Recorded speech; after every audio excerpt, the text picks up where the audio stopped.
बिस्मिल्लाहिर्रहमानिर्रहीम अस्सलाम वालेकुम। मैं जलील खान कुराची, आप मेरे यूट्यूब चैनल देख रहे हैं। गुजरने वाला इंतहाई अहम तरीन और ख़तरनाक तरीन खबर है। खबर यह है कि सुप्रीम कोर्ट के सीनियर तरीन वकील को कत्ल कर दिया गया और उस कत्ल का जो जिम्मेदार हैं वो इमरान खान साहब हैं। अब इमरान खान उस कत्ल के जिम्मेदार कैसे हैं, इमरान खान साहब को कैसे इसमें मुलव्वस किया जा रहा है। वैसे तो हमने जो सुना है या फिर जो हमने पढ़ा है, जिस तरह भुट्टो को मुख्तलिफ तरीकों से या फिर मुख्तलिफ हरबों को इस्तेमाल करते हुए घेर घार कर, यानी उस जगह पर उस पॉइंट पर आकर खड़ा किया उनको, उसके बाद फिर कह लीजिए कि इस दुनिया से भी उनको जाना पड़ा। वैसे ही खान साहब के गिर्द घेरा जो है वो तंग किया जा रहा है। सुप्रीम कोर्ट के सीनियर तरीन वकील अब्दुल रज़ाक शर साहब बलूचिस्तान में मौजूद थे। वो बलूचिस्तान हाई कोर्ट में जा रहे थे, अपने रिलेटिव की गाड़ी में जा रहे थे। अचानक से पीछे एक मोटरसाइकिल वाला आता है। वो मोटरसाइकिल वाला तकरीबन कह लीजिए कि जहां तक बताया जा रहा है कि 5-6 गोलियां चलाता है। उसके बाद अब्दुल रज़ाक शर साहब मौका पर जाँ भाग हो जाते हैं, इस दार फानी से चले जाते हैं। अब उसके बाद फौरन किसी को यह नहीं पता कि वो मोटरसाइकिल वाला कौन था, उसकी नंबर प्लेट कौन थी, वो बंदा कौन था, मोटरसाइकिल किसका था, किसने देखा, किसने आते हुए देखा, किसने जाते हुए देखा, किसी को कोई खबर नहीं है।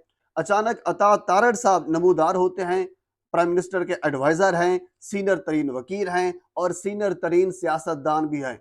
वो अचानक नमूदार होते हैं और वो ये फरमाते हैं जो कत्ल हुआ है बलूचिस्तान में अब्दुल रज़ाक शर साहब का, उसका मुकदमा इमरान खान के ऊपर दर्ज करना चाहिए, FIR इमरान खान के ऊपर दर्ज होनी चाहिए। हुजूर वाला किसने तहकीक की है, किसने नहीं की, किसी ने देखा है, कोई सबूत मिले हैं, कुछ भी नहीं मिला। बस ये है कि इमरान खान के ऊपर कत्ल का मुकदमा दर्ज करवाना चाहिए। अब उन्होंने रीजन क्या दी है? उन्होंने रीजन ये दी है क्योंकि अब्दुल रज़ाक शार साहब ने मुख्तलिफ मुकदमात इमरान खान साहब के ऊपर दर्ज करवा रखे थे। इवन के एक तो मुकदमा जो गद्दारी का मुकदमा था, वो भी अब्दुल रज़ाक शार साहब ने इमरान खान के ऊपर दर्ज करवाया था। तो लिहाजा इसी वजह से, क्योंकि अब खान साहब ये चाह रहे थे, क्योंकि अब रिसेंटली उसकी समाअत भी होनी है जो गद्दारी का मुकदमा था। अब खान साहब को ये पता चल गया था कि उस मुकदमे में मुलव्वस थे और उसके ऊपर गद्दारी का मुकदमा जो है वो मजीद संगीन हो सकता है या उसके नताइज संगीन हो सकते हैं। तो इसी वजह से इमरान खान ने अब्दुल रज़ाक शर साहब को कत्ल करवाया, ये कहा अता तारड़ ने। अच्छा, इसके जवाब में पाकिस्तान तहरीक इंसाफ वाले भी चुप नहीं रहे। उन्होंने फौरन इसका रिस्पॉन्स दिया और जवाब ये दिया कि हमने कत्ल नहीं करवाया। अब्दुल रज़ाक शर साहब को हुकूमत और खसूसन शहबाज शरीफ यानी वजीर आजम पाकिस्तान ने कत्ल करवाया है, ये उन्होंने इसका जवाब दिया है। अब अब्दुल रज़ाक शर साहब को किसने कत्ल करवाया, हालांकि ये तो तहकीक के बाद ही पता चलेगा। ये दोनों तरफ से कह लीजिए कि जो लफ्जी गोलाबारी है या जो इल्जाम तराशी है, बेबुनियाद इल्जाम आप इसको कह सकते हैं। जिस तरह अता तारड़ साहब ने फौरन ये कहा कि मुकदमा या FIR इमरान खान साहब के ऊपर दर्ज होनी चाहिए। भाई क्यों दर्ज होनी चाहिए?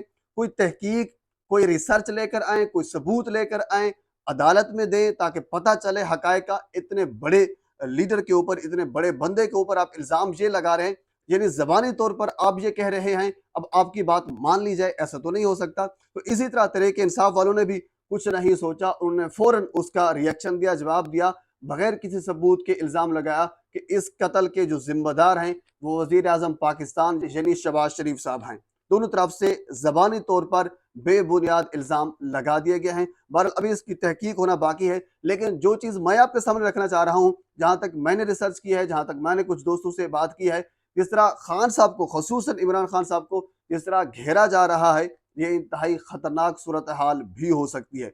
क्योंकि अचानक एडवाइज़र जो हैं उनका यानी नमूदार होना और फौरन इस चीज़ की तस्दीक करना, ये बात मीडिया के सामने लाना, एक कत्ल बलूचिस्तान में होता है, अभी उसकी तहकीक नहीं होती और फौरन एडवाइज़र जो है प्राइम मिनिस्टर का वो ये कहता है कि इस कत्ल के जिम्मेदार इमरान खान साहब हैं। तो ये जो सूरत हाल है थोड़ी सी गंभीर होती हुई नज़र आ रही है। पर मुझे तो ये सूरत हाल नज़र आ रही है, आगे बेहतर जो है वो आप भी समझते होंगे कि हालात किस जानब जा रहे हैं। अच्छा, दूसरी खबर आपके साथ मैं ये शेयर करना चाहूँगा। साबिर शाकिर साहब आप जानते हैं, सीनियर तरीन जो हैं वो जर्नलिस्ट हैं, तजियाकार हैं, एंकर पर्सन हैं, bureau chief Islamabad ARY news के भी वो रह चुके हैं।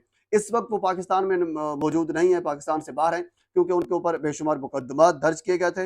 हालांकि कुछ गलतियां उनकी होंगी, क्योंकि बेशुमार खबरें ऐसी हमने देखी हैं जो कि फेक थी और कुछ अच्छी भी थी। बहरहाल उनके ऊपर मुख्तलिफ मुकदमात दर्ज थे जिसकी वजह से वो पाकिस्तान छोड़कर बाहर चले गए। तो कल उन्होंने एक ट्वीट किया। ट्वीट ये था, उन्होंने कहा कि मुझे एक मर्तबा, क्योंकि बाजवा साहब की रिसेंटली एक वीडियो वायरल हुई थी, इवन के उसके ऊपर मैंने भी जो बात करनी थी वो की थी, अपने यूट्यूब चैनल पे मेरे पे मौजूद है वो वीडियो भी सारी, यानी बाकी बहुत से जो हमारे सीनियर जर्नलिस्ट हैं उन्होंने वो वीडियो शेयर की, और साथ के लिए जिसकी जो राय थी वो भी साथ शेयर की गई।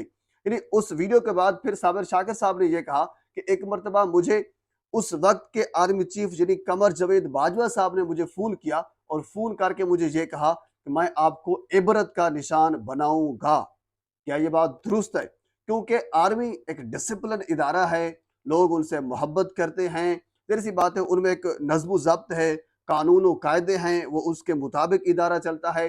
अब एक आर्मी चीफ यानी बहुत बड़ी शख्सियत होता है, ज़ाहिर सी बात है पाकिस्तान की बहुत बड़ी फोर्स है, एक ताकतवर फोर्स है, उसका सरबराह एक छोटे से जर्नलिस्ट को, जिसकी कह लीजिए कि 2-3 लाख तनख्वाह है, उसको ये कह रहा है कि मैं आपको इबरत का निशाना बनाऊंगा।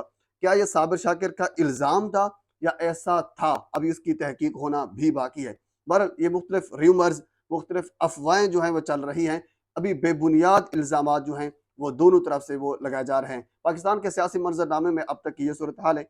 मज़ीद जो कुछ मेरे तक पहुँचेगा मैं बर वक्त आप तक पहुँचाने की कोशिश करूँगा।